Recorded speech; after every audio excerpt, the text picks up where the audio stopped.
بالله من الشيطان الرجيم ولو أنهم إذ ظلموا أنفسهم جاءوك فاستغفروا الله واستغفر لهم الرسول لوجدوا الله توابا رحيما صدق الله مولانا العظيم إن الله وملائكته يصلون على النبي يا أيها الذين آمنوا صلوا عليه وسلموا تسليما الصلاة والسلام عليك يا سيدي يا رسول الله وعلى آلك وصحبك يا سيدي يا حبيب الله الصلاة والسلام عليك يا سيدي يا نبي الله وعلى آلك وصحبك يا سيدي يا نور الله الصلاة والسلام عليك يا سيدي يا شفيع المجرمين وعلى آلك وصحبك يا سيدي یا خاتم النبیین۔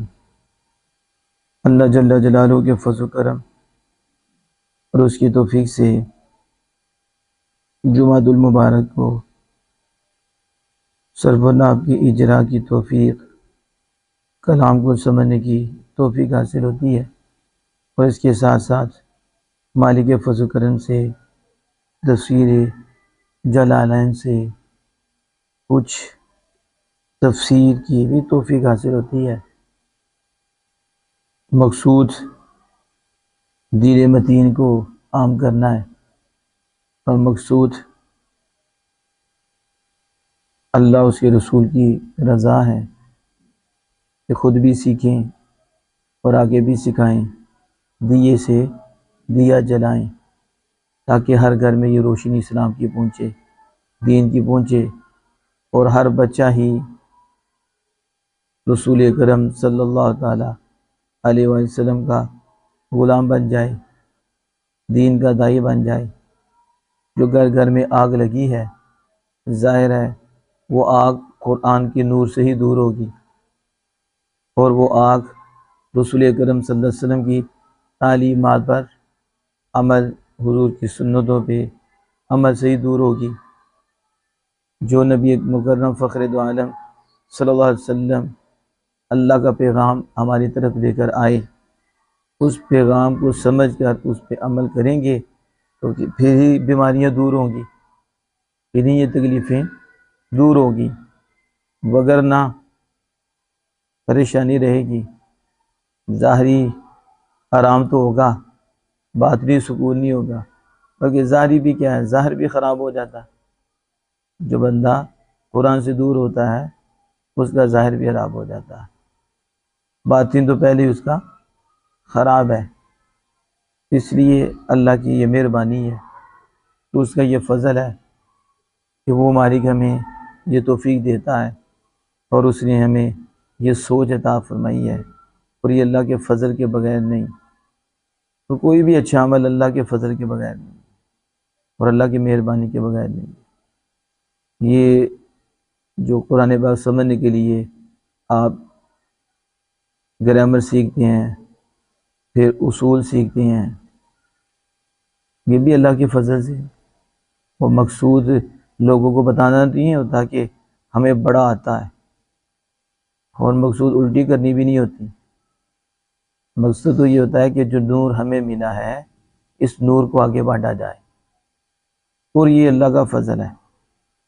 مومن کی یہ شان نہیں ہے کہ مومن صرف اپنے آپ کو سنوارے، مومن کی شان یہ ہے خود کو بھی سنوارے اور اپنے بھائیوں کو بھی سنوارے، اپنا فائدہ نہ سوچے، اپنے بھائیوں کا بھی فائدہ سوچے، اور جو اپنے بھائیوں کا فائدہ سوچتا ہے اس کے لیے رب کی رحمت کے دروازے کھل جاتے ہیں، پھر اسے بہت ملتا ہے۔ لیکن جب بندہ آپ محنت کرے گا تو پھر ہی ہوگا نا۔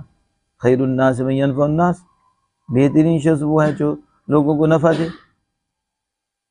یہ دیکھو، آپ دین سیکھتے ہیں، آپ آگے بتاتے ہیں، آپ سچ بولتے ہیں، سچ کی تعلیم دیتے ہیں، جھوٹ سے بچتے ہیں اور بچاتے ہیں۔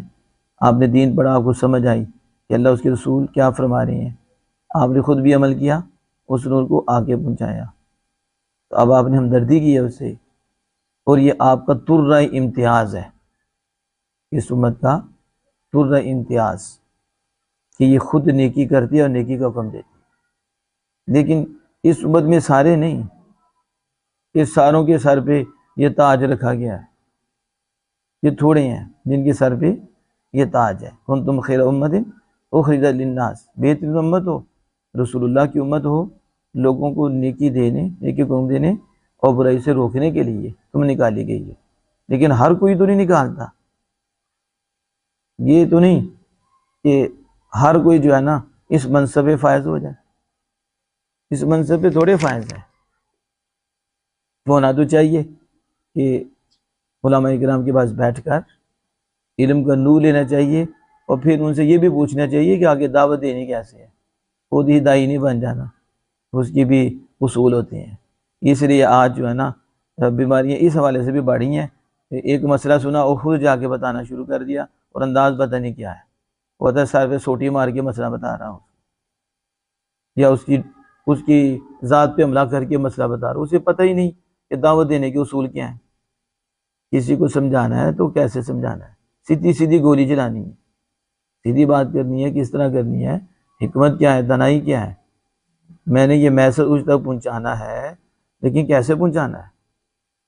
سارے بچوں کی عادت ایک جیسی ہوتی نہیں، اور سارے لوگوں کی عادت ایک جیسی ہوتی نہیں۔ کسی کو تنہائی میں بتانا پڑتا، کسی کو مجمع میں بھی بتانا پڑتا ہے، عمومی طور پر بتانا پڑتا ہے، کسی کو کسی کے یار کے ذریعے بتانا پڑتا، کسی کے لیے کچھ ٹائم تھوڑا سا دینا پڑتا ہے، کسی طریقے سے اس تک اشارے کنایا اس تک بات پہنچانی پڑتی ہے، اس تک یہ بات پہنچے۔ اس کا مزاج کیسا ہے، اب اس کا مزاج کیسا ہے، اب اس سے بات کرنی چاہیے یا نہیں کرنی چاہیے۔ پھر اس کا مزاج، ابا جی کا مزاج ہم دیکھ لیتے ہیں، بنا بات کرنا بڑے گرم ہے، پھر ان کا مزاج دیکھتے ہیں، جب وہ ٹھنڈے ہوتے ہیں اب کام نکل جائے گا۔ یعنی کہ دعوت دین دینا کو آسان کام ہے، جس کا دل کرے تو اٹھ کے، ایسے نہیں علماء اور جو سمجھدار ہیں وہ دعوت دین دیتے، اس کے بھی اصول ہیں۔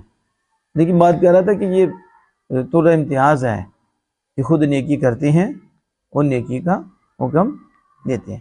خود نیکی کیسے کریں گے جب یہ پڑھیں گے نہیں، جب دین سیکھیں گے نہیں، تو جب دین سیکھیں گے نہیں تو خود نیکی کیا کریں گے۔ تو اب جب نیکی کرنے لگے تو اتنا نماز پڑھنے لگے تو نماز کا تو کہہ سکتے ہیں، لیکن اس کا بھی طریقہ ہم نے دیکھا ہے کہ ڈی گریڈ کر کے نماز کا حکم دے رہے ہوتے ہیں، اگلے کو ڈی گریڈ کر رہے ہیں۔ ایک طریقہ تو اس طرح وہ قریب آ جائے گا، وہ نماز پڑھے گا، کہ آپ اسے شرمندہ کر کے نماز کی طرف بلائیں گے۔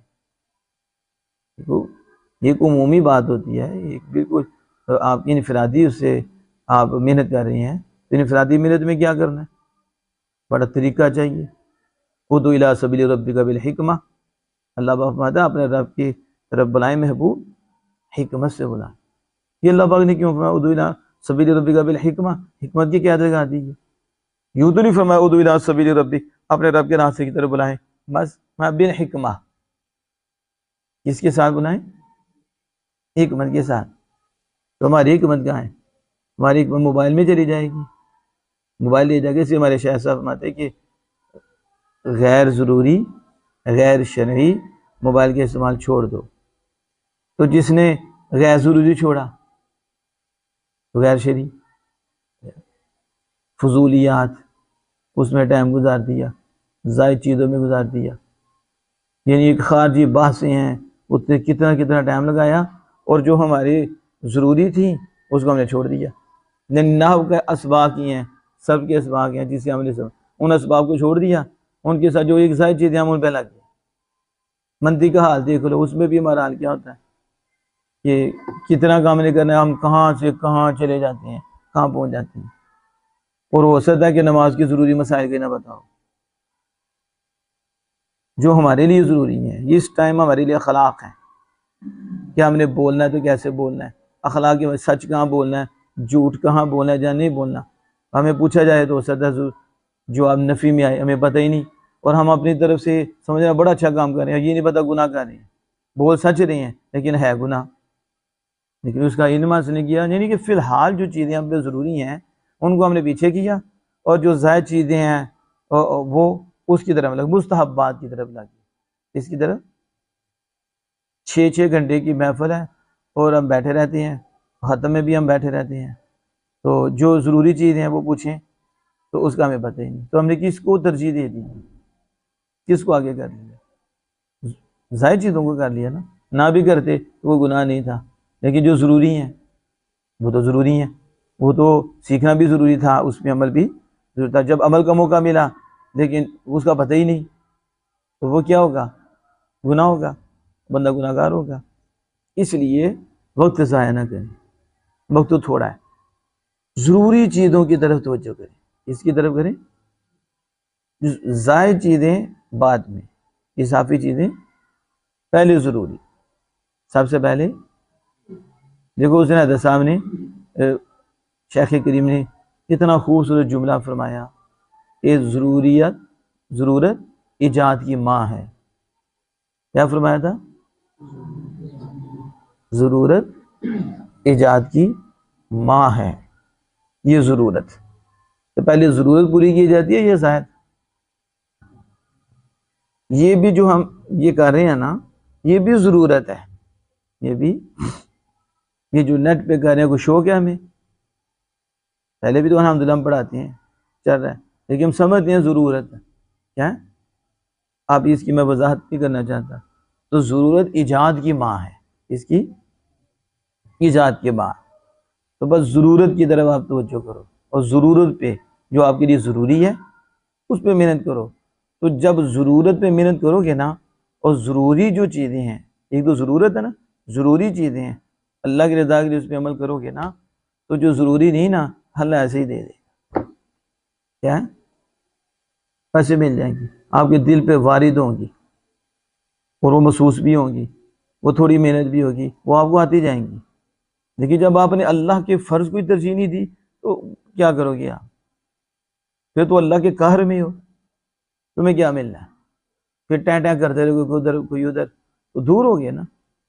اس لیے سب سے پہلے جو آپ کے لیے ضروری ہیں ان کی طرف، آپ نے قرآن پڑھنا ہے، سیکھنا ہے، تو ٹھیک ہے، ویسے تو آپ کے لیے سارا سیکھنا کوئی لازم تو نہیں، کوئی گرامر پڑھنا آپ کے لیے لازم تو نہیں کہ آپ نے، لیکن آپ نے اب کرنا ہے تو پھر صحیح کرنا ہے نا، کیونکہ آپ نے اب قرآن بات سمجھنا ہے، آپ نے پھر دین کا عالم بننا ہے، فقیہ بننا ہے، پھر کیسے؟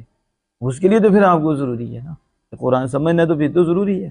نہیں تو جو لکھا ہے ترجمہ تفسیر علماء کرام نے محنت کی ہے، آپ اس علماء کرام کے قدموں میں بیٹھے وہ سمجھے، وہ سمجھ کے آپ آگے کام کرتے رہیں۔ لیکن آپ جب یہ ذہن لے کے بیٹھے ہوئے ہیں کہ ہم نے عالمی دین با عمل بننا ہے، ہم نے یہ نور جو آگے پہنچانا ہے، ہم نے دین کا تحفظ بھی کرنا ہے، ہم نے دین کی خدمت کرنی ہے، ٹھیک ہے، اور ہم نے وہ شرف حاصل کرنا ہے جو اللہ نے اپنے پیاروں علماء کو عطا فرمایا کہ انبیاء کے وارث ہیں، اللہ نے اپنی کتاب کا وارث بنایا ہے، اور پھر دین کی خدمت کا شرف ہمیں ملے۔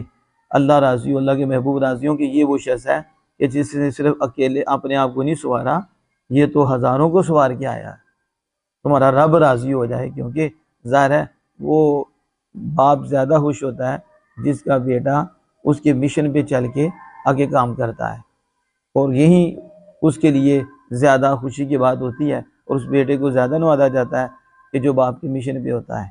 بلا تمثیل و تشبیہ، حضور اس پہ زیادہ خوش ہوتے ہیں جو حضور کے مشن پہ ہوتا ہے، اور اس پہ زیادہ کرم۔ ایک بندہ اپنا عمل تو کر رہا ہے، حضور اس پہ بھی خوش ہیں، عمل کر رہا ہے، لیکن ایک جو حضور کے مشن کو لے کے جا رہا ہے، وہ کیا؟ دین سیکھ کر وَلِيُنذِرُوا قَوْمَهُمْ إِذَا رَجَعُوا إِلَيْهِمْ، وہ پھر لوگوں کو ڈراتا ہے، انہیں بتاتا ہے۔ تو اس پہ حضور بڑے راضی ہیں، کیونکہ یہ حضور سید عالم صلی اللہ علیہ وسلم کے مزاج کو پا گیا ہے، اور مزاج مصطفیٰ کو پا کر اس راستے پہ چل رہا ہے۔ اس لیے آپ نے اس طرح کوشش کرنی ہے، کیونکہ آپ کو پتا ابھی چند دنوں کے بعد سفر حرمین شریفین کے لیے میں نے چلے جانا ہے، اس لیے آج میں نے یہ تھوڑی سی گفتگو کی، کیونکہ اس کے اندر اب ظاہر ہے 22 23 24 دن کا وقفہ آ جائے گا، تو وقفے سے پہلے کچھ گفتگو کی ہے کہ آپ یہ دوبارہ سن لیں، تو یہ گفتگو آپ کو فائدہ دے گی۔ اب مختصر سی یہ قرآن پاک کی تفسیر